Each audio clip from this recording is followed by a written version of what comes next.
watching The End Zone, sponsored by Lucky Star Casino.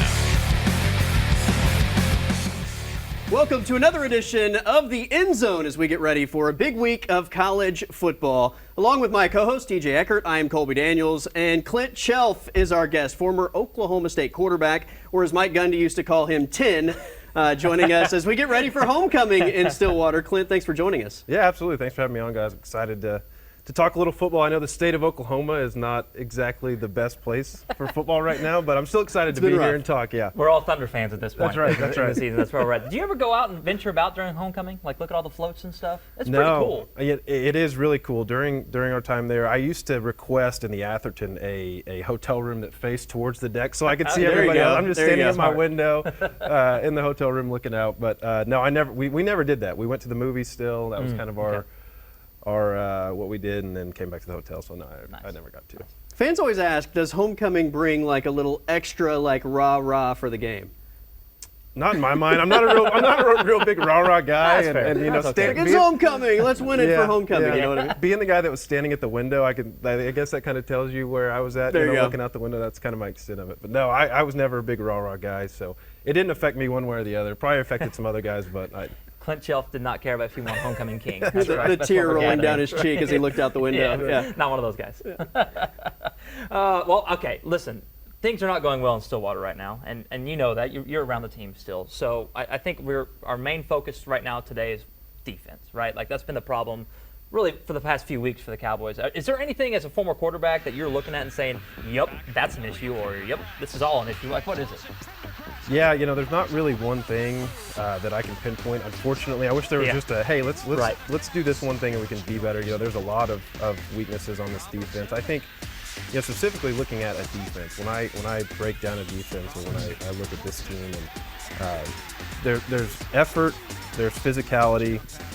You got to have talented guys, and you've got to have good coaching. And when I watch this team, there seems to be a lack of talent along the defensive line. I don't watch them and say, hey, there's a bunch of guys that are going to be playing in the NFL. Yeah. And that's fine. You know, that's something that Coach got great effort. I didn't think the physicality up front is to the level of a Power 5 defense.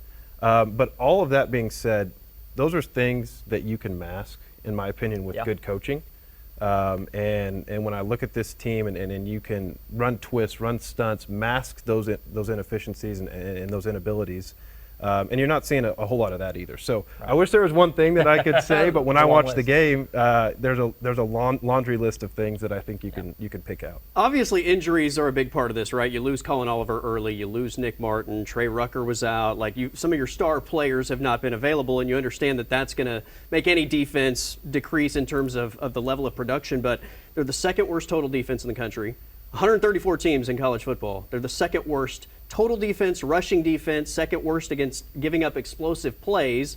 And then you have Mike Gundy talking about effort. When you're that bad, the effort has to be above and beyond anyone. And the fact that there's no effort, I mean, that kind of defies everything that is Cowboy culture, right? I mean, that's what Mike Gundy preaches is Cowboy culture. Not giving effort seems like it would be number one on the Cowboy culture list. Yeah. Like I said, when you don't have those other things and the talent part of it, when you're losing a Nick Martin, Colin Oliver, Trey Rucker was out for a game, those are your playmakers. Those are your defensive guys that you lean on to make a play. I think if Colin Oliver was healthy for the BYU game, that game in specific looks different because of how 100%. He could get after the passer in that last drive where there was no pressure. So, if you're not playing with your best guys, you better play hard. And, I think that could be something they can improve on this week.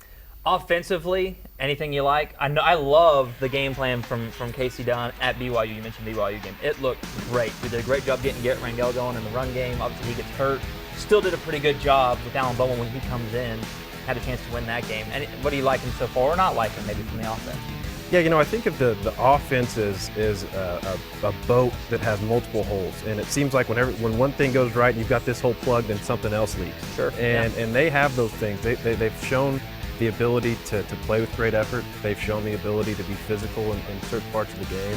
They obviously have the talent. I think we know that. They're talented, and sometimes, and we've talked about this with some of the other radio guys, is talent and can only take you so far when the experience is not the best, right? So you look at the experience for this offensive line, and I think these guys have played a lot of football, but when you play a lot of football like that, you expect to be in the NFL, right? Sure. I mean, I think it's like the March Madness, right? The team that has a bunch of older guys is not always the most talented. They just play the hardest. So That's right. Makes sense. I think that's something that when I look at it as a quarterback, the offensive line is where, where it starts. Yeah, for sure. Well, speaking of playing quarterback, Oklahoma's had to struggle with that position, obviously inexperienced, and they've had a lot of injuries. We've got to take a time out, and we'll talk a little bit about the offense. I know you're an OSU guy, but the concept of new offensive coordinator and quarterbacks is something that I know you can speak of. That is Clint Shelf joining us, along with TJ Eckert. I am Colby Daniels. Is it a get-right game for the Sooners? Next on the End Zone.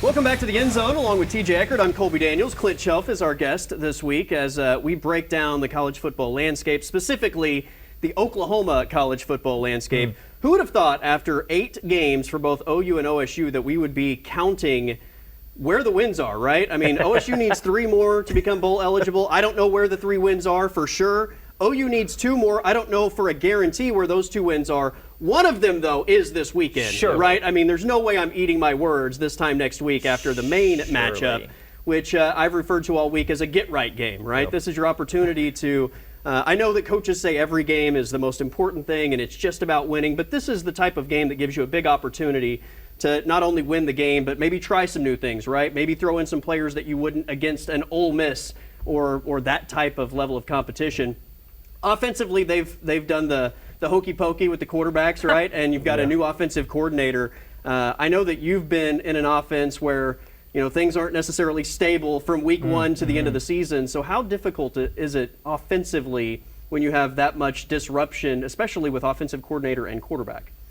It's very difficult. I think when you look at the quarterback situation with Jackson Arnold, a guy that coming into this year I think was maybe going to be the guy to win another Heisman for OU. I think he was regarded that highly, and I was really impressed with him bouncing back and playing last week. I think you mentioned the get-right game. It's also a game where you get a guy that's a young quarterback that's been in and out of the lineup to build confidence, and I think they did some really nice things schematically last weekend with him. But their offense, much like Oklahoma State's, is predicated upon that offensive line. And if growing up in Oklahoma, back when I was playing, they were known for having offensive linemen that were always getting drafted. I mean, it wasn't just one guy, and it wasn't just a draft pick. It was a first-round type guy, and I don't see that on this offensive line. And I think that's partly why they've struggled moving to the SEC. But it's a nice piece of medicine to get when you get Maine coming in, and you can maybe get right and build some confidence. 9 sacks against South Carolina was a program record. They allowed 10 against Ole Miss, breaking a program record that lasted 7 days, which is not good. I was there in Oxford, and it was an interesting game because in the first half, they leaned on the defense, did a really good job there. The offense, Jackson Arnold was taking checkdowns. He was pulling down the ball and running it as well. Looked good doing that. And then the second half, Joe John Finley, that was my argument going into the week was I think the first half will be good because you have no play calling tendencies. What do you like on P and 10, 3rd and short? We didn't know. Ole Miss didn't know. They figured it out at halftime and made the adjustments. Is that something, too, for another play caller or a young play caller like Joe John, get another week now to kind of work out some things for yourself as an OC? I think so, yeah. Whenever you get the opportunity to build that confidence and get even another week under you, you go into a place like Oxford and have some success, I think that's something you can build off of. So, I like what they're going to probably bring this week. I think I reflected that in my picks later. So I think that Joe John's going to be good for that offense. He did some really nice things with the RPO game, protected that offensive line a little bit. I know they've been down at receiver for a while now. I'm not entirely sure who they have back or not. I don't follow it that closely. We don't know. But I know that they've been down some guys, and that can only help, as he gets the playmakers back, incorporating them into play. That's got to give him more confidence calling plays. Sure. So. This is a bad FCS opponent, right? Yep. This isn't just an FCS opponent. This is a bad FCS opponent to the point that even if you haven't been good offensively, you should be good this Saturday. Yeah, exactly. Yeah, I would hope so. Right. If not now, then it's probably never is probably how you're going to look at it. I know Uncomfortable conversations, right, are going to take place. very much Yeah. so. And I like, I think that's something that maybe the Big 12 could look at is putting one of these games later in the season so you have that Sure. opportunity to take a breather. It's not necessarily a bad thing, especially for teams that are playing good football like these two. So This is the one guaranteed win we can find. You were trying to find two. Surely we can. This is the one guarantee. Yeah. You got one, and then you got to find. I don't know one where the more. other one is, but one of them is. I don't know. It has to be. Saturday. Yeah, it has to be. Heads will roll. I mean, and not just roll, but like punted down the streets in Norman. Norman might be on fire by Saturday night if Nobody that would be left. goes the wrong way. Let's not talk about that. All right, let's attempt to move the chains on the other side of this timeout. Clint Shelf is joining us here on this week's edition of The End Zone.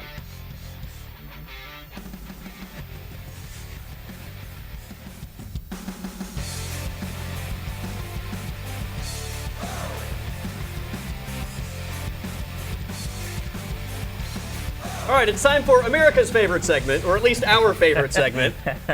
It's Moving the Chains. good. Clint Shelf is our guest this week. Okay, so it's a very simple concept. We're going to give you questions. You're going to start with 1st and 10. Okay. We will grade your answers with positive or negative yardage, and the Okay. goal is to move the chains. So got to right? be So got to it's- be good on first down. Yeah, then. you That's need the to be key. good on In first theory, down. okay, yeah. You don't want to put yourself behind the chains out of the gate. So I'm going to give you a big opportunity to maybe go deep on play number Okay, one. good. So you have a big chance out of the gate here. I usually keep it vanilla early, but I'm dialing up something big for you. Give me your best Todd Monken story. Oh man, I don't know if I can narrow it down to just one. I think he's a guy that when you talk about stories, it's usually language that is pretty colorful, and so it's hard Fair to enough. tell. It's always hard to Fair tell Todd enough. Monken stories in official settings because of Yeah. that. OSU does something called Extreme Camp. So they have extreme campers, guys that can come in through spring and fall practice, one of them, and they get to sit in on the meeting rooms and get to sit in with us, watch practice. I mean, they're in there when we're going through. Yeah, it's pretty sweet. And listening to those guys, our room was typically packed anyways, being quarterbacks, but with Todd in there, and he would, play it up for those guys. So we got extra special language in those. Okay. So and it wasn't like he was demeaning us talking, but it would be a lot funnier stuff. So I think that's probably my Graphic. best. Yeah. Okay. He would play it up to these guys that were donating money to be in the room. So that's probably the best one because most of the other ones. Either I can't tell or they've been shown on camera already. You know what I mean? It's like when we had the quarterback show, everybody sees the clip of him, Right. Talking and how he was talking to coaches. So All right. probably Okay. that. That's we couldn't get too much detail there, so I can't give you a touchdown. It was a good positive gain though because he is funny. 4-yard gain. How about that? Okay. That's where I All had right. the chains. There we go. I'm happy with You that. like that? Yeah. Second and 6. Second and 6. So we'll go 2nd and 6 now. Here's an interesting one because Brendan Presley's going to break the receptions record at Oklahoma State. It could be this weekend. It could be next. It's going to happen, right? Mm-hmm. Where would you rank him? It's a long list in terms of top wide receiver in Oklahoma State history. I didn't know these questions, and I was thinking about this probably for the last game afterwards, and I think I've settled on he's for sure top 5. To me, for the moments that he's had, he's going to have the longevity. He's going to have the counting stats, and I think that's really impressive for his build. Yeah. I think Blackman's number 1, and then if anybody wants to put him 2 through 5, I'm fine with that. I think his moments, the return touchdown against OU, the high point catch against Iowa State a few years ago, he's had the peak moments that everybody else has had. I mean, I'll remember the kickoff return in Bedlam for that may be one of the best moments of the program. So I'm going to put him really high. I think he's had, like I said, the counting stats. He's been a guy that's been reliable. His availability's never been in question. And so I will say top 3, and you can tell me who you want after Blackman. Okay. After Blackman, then it's open. So I'll go out on a limb. I know that's probably not I'm thinking Blackman is unquestionably number 1, and then it's some version of like Hartley Dykes, Des Bryant, Rashawn Woods, James Washington, Tylan Wallace, and Brendan Presley's name is in that long group, list, but it's kind of pick your poison. I'll give you 3 yards, and we're going to set up third That's and fine. short. That's Third good, and short's yeah. manageable. I can handle Third that. and You can do one. that, yeah. I'd like to see OSU in more third and shorts, honestly. So All right, maybe I'll come on. say, yeah. Come on now. So this year, it's been said that OSU needs to run the football with the quarterback more. You famously did that with your get away from the cop speed. So fastest quarterback at OSU in the Gundy era. Ooh. That's a good question. I'm gonna have to think. Yeah, I'm gonna have to think. It's not Brandon, so I know that one. We eliminated one. We eliminated one. Zach was pretty fast. JW is fast. It's not Allen either. It's not Alan Bowman. Yeah, it's No. not Allen. Gunner?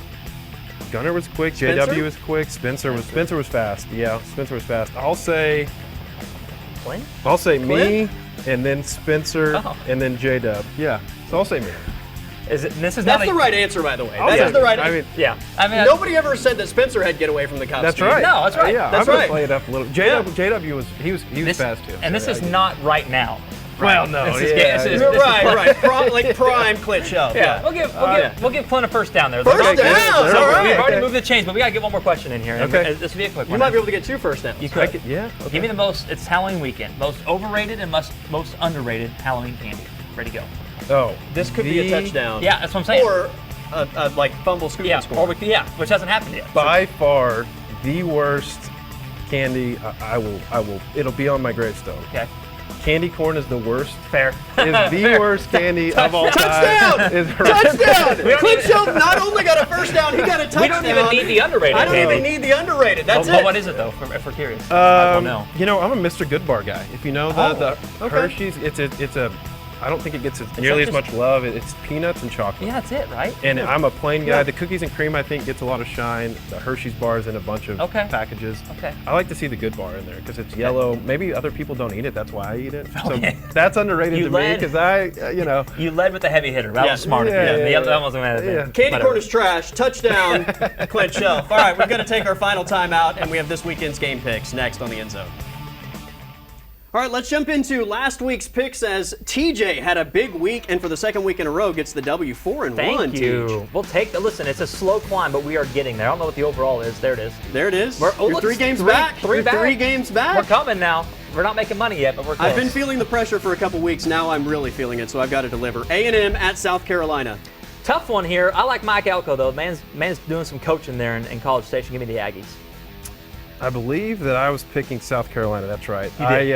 I'm not a fan of Connor Wegman, the quarterback for A&M. That's I fair. know Marcel Reed came in, so I think after watching those defensive ends, they can get after that quarterback. I have not picked A&M. I will not pick A&M. Give me the Principal. Gamecocks. Yeah, fair. All right, game number 2. The cocktail party. This game if we hasn't- can still call it Yeah, that. it hasn't been close. I looked it up. Hasn't been close in years. There's been like double-digit wins on both sides, like the past 5-6 years. So I think Georgia does it again this year as well. I like Billy Napier is actually doing a better job than what I expected at the beginning of the year. I'm still going to go Georgia though. I think they found something against Texas. Yeah, Georgia, and I'll give whatever points necessary. Ohio State, Penn State. This is the game of the weekend in college football. Penn State has been my pick every week because my dad's a Penn State fan. I don't like Will Howard yet. Still don't. I'm going to go with the Navy Lions. You know, both teams taking a part of Kansas last year. Penn State getting Andy Kotelnicki, the offensive coordinator. I think he's fantastic. You see what he meant to Kansas. They're not doing too good. I'll pick Penn State with him. Give me the Buckeyes. All right, OU minus 34.5. Seems against like Maine. it's not that many points for an FCS opponent. That's just shocking, but I'll take the Sooners. Why not? OU, I think it's a confidence game. I think if they get ahead, they're not going to let up. They need some confidence going into the rest of their season. They haven't scored over 34 points except for the opener this year, but I think they will win by 34 Surely. points this weekend for sure. All right, homecoming in Stillwater. The Cowboys are 1-point underdogs. Pokes are they're motivated. Surely, at some point they got to win one, Gotta right? win Gotta one, win right? homecoming, right? Give me the Cowboys. Come on. I'll take OSU as well. I don't want to go too Very deep confident. into yeah. I don't know how they're going to tackle Cameron Scatabo, We'll but figure they it got out. to win one. They got to win one The at some matchup point. is not so, great, yeah. but They'll gotta figure it pick out. I'll take OSU despite the fact that I don't know if they're going to be able to tackle. All right, Clint, we appreciate it. We'll do it again soon. For TJ Eckert, I'm Colby Daniels. Have a great college football weekend.